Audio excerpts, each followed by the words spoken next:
भारत के प्रधानमंत्री Shri Narendra Modi ji UK visit के लिए गए थे। कल उन्होंने यूके के प्रधानमंत्री कीर स्टारमर के साथ historic India UK free trade agreement sign किया। क्या है ये खबर, एफटीए क्या होता है और इसका इम्पैक्ट क्या होगा, आइए जानते हैं इस वीडियो में। उससे पहले वीडियो को लाइक और चैनल को सब्सक्राइब करना ना भूलें। इंडिया और यूके का फ्री ट्रेड एग्रीमेंट साइन हो चुका है और ऐसा कहा जा रहा है कि यूके का ये ब्रेग्जिट के बाद सबसे मेजर ट्रेड डील है। इस फ्री ट्रेड एग्रीमेंट में टैरिफ रिड्यूस या फिर इलिमिनेट किए जाएंगे, मार्केट एक्सेस इंप्रूव होगा और इन्वेस्टमेंट स्ट्रीमलाइन की जाएगी। The goals include doubling bilateral trade by $120 billion by 2030 and boosting employment and GDP.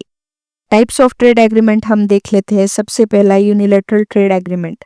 इसमें ये सिंगल साइडेड एग्रीमेंट होता है जहां एक देश किसी एक दूसरे देश को प्रेफर करता है उसके टैरिफ कम दाम में लेने के लिए।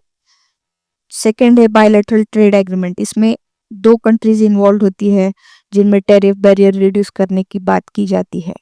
तीसरा है मल्टीलैटरल ट्रेड एग्रीमेंट, जहां पे 3 या 3 से ज़्यादा देश इन्वॉल्व होते हैं और वो इंटरनल बैरियर रिड्यूस करने के लिए ट्राई करते हैं। चौथा है रीजनल ट्रेड एग्रीमेंट। ये एक ज्योग्राफिक रीजन होता है, उस रीजन के देश डिसाइड करते हैं कि उनके बीच टैरिफ रिड्यूस हो जाएगा। उसके बाद है preferential trade agreement.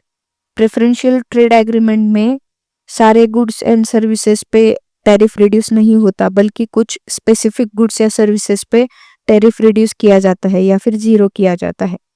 Free trade agreement में टैरिफ को इलिमिनेट किया जाता है या फिर उसको क्लोज टू जीरो किया जाता है और उसमें ऑलमोस्ट सारे गुड्स एंड सर्विसेज इंक्लूडेड होते हैं। फिर आता है कस्टम यूनियन। इस कस्टम यूनियन में कॉमन एक्सटर्नल टैरिफ अडॉप्ट किया जाता है, यानी कि जो मेंबर देश है उस यूनियन के, उनके इंटरनल टैरिफ जो होता है वो कम होता है, लेकिन अगर कोई बाहर से जो मेंबर नहीं है उनके लिए कॉमन एक्सटर्नल टैरिफ लगता है। फिर आता है कॉमन मार्केट। यहाँ कॉमन मार्केट जो होता है वो एक कस्टम यूनियन होता है और वो additionally free movement of labour, capital और सर्विसेज प्रोवाइड करता है। और सबसे लास्ट है इकोनॉमिक यूनियन। ये होता है हाईएस्ट इंटीग्रेशन ऑफ इकोनॉमी।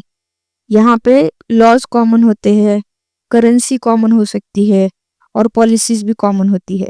अगर हम शॉर्ट में इसको देखें तो यूनिलैटरल ट्रेड एग्रीमेंट में नंबर ऑफ कंट्रीज इन्वॉल्व एक ही होती है, इंटीग्रेशन लेवल बेसिक होती है और इसका एग्जाम्पल है इंडिया और least develop country trade benefits.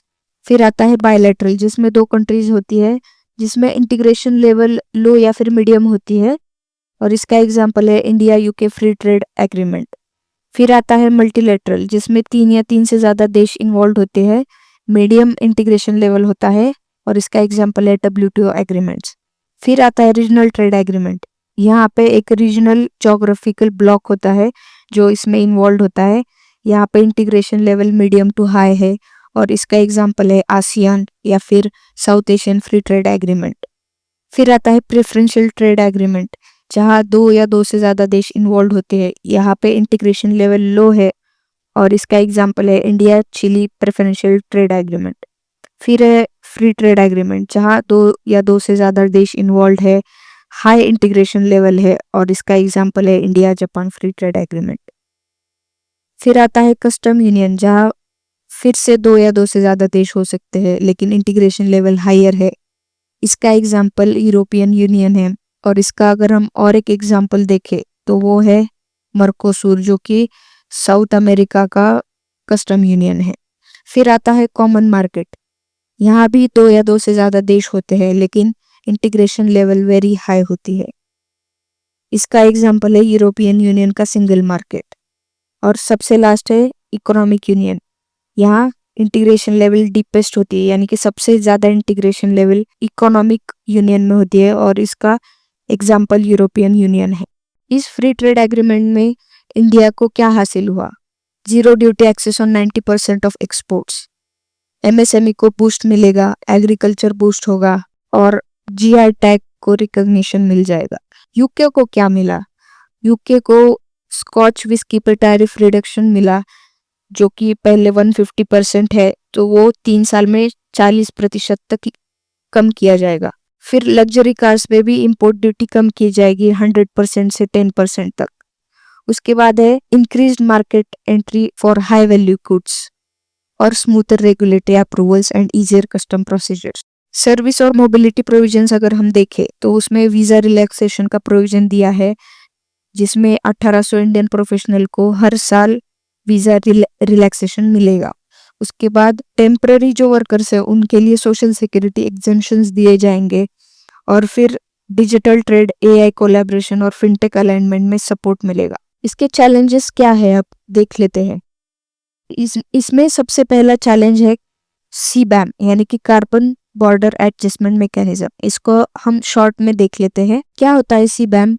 ये एक यूरोपियन यूनियन की पॉलिसी है जो कार्बन इंटेंसिव इंपोर्ट्स को टैक्स करती है, जिसमें उनका गोल है कि कार्बन इमिशन रिड्यूस हो सके और क्लीनर प्रोडक्शन इनकरेज किया जा सके। ये वर्क कैसे करता है? अगर ये नॉन मेंबर कंट्री है जिसके हाई इमिशन गुड्स है, अगर वो यूरोपियन यूनियन के मार्केट में अगर भेजने हैं तो उनको कार्बन टैरिफ देना पड़ेगा, यानी कि हाई टैक्स पे करना पड़ेगा। लेकिन अगर वो हाई इमिशन गुड्स वाला जो प्रोडक्ट है, अगर वो मेंबर का है, यूरोपियन यूनियन के मेंबर का है, तो उसको कार्बन बॉर्डर एडजस्टमेंट मैकेनिज्म नहीं लगेगा। और इनका ये कहना है कि ये सीबैम जो लगाते हैं वो अनफेयर प्रैक्टिस को अवॉइड करने के लिए लगाते हैं और इसका कॉस्ट जो पे किया जाएगा वो फॉरेन प्रोड्यूसर्स पे किए जाएंगे, क्योंकि ये फॉरेन प्रोड्यूसर्स पे ही अप्लाई होता है। उसके बाद जो चैलेंज है कि बायलैटरल इन्वेस्टमेंट ट्रीटी रिजॉल्व नहीं हुई है अभी तक और MSME sector is unaware of FTA provisions, जो कि in future rules of origin और सस्टेनेबिलिटी प्रोटोकॉल्स जो कि यूके के कंप्लायंस स्टैंडर्ड है उसको मीट नहीं कर सकता। उसके बाद है there is no binding environmental और लेबर कमिटमेंट। ये डील हमें इम्पैक्ट क्यों करती है या फिर ये क्यों मैटर करती है? ये इंडिया का जो विजन है मेक इन इंडिया और एक्टिस का, ये उसको एम्पलीफाई करेगी और यूके का जो ग्लोबल आउटरीच है वो उसको स्ट्रेंथन करेगी। If you have listen till here, I must say you have good attention span.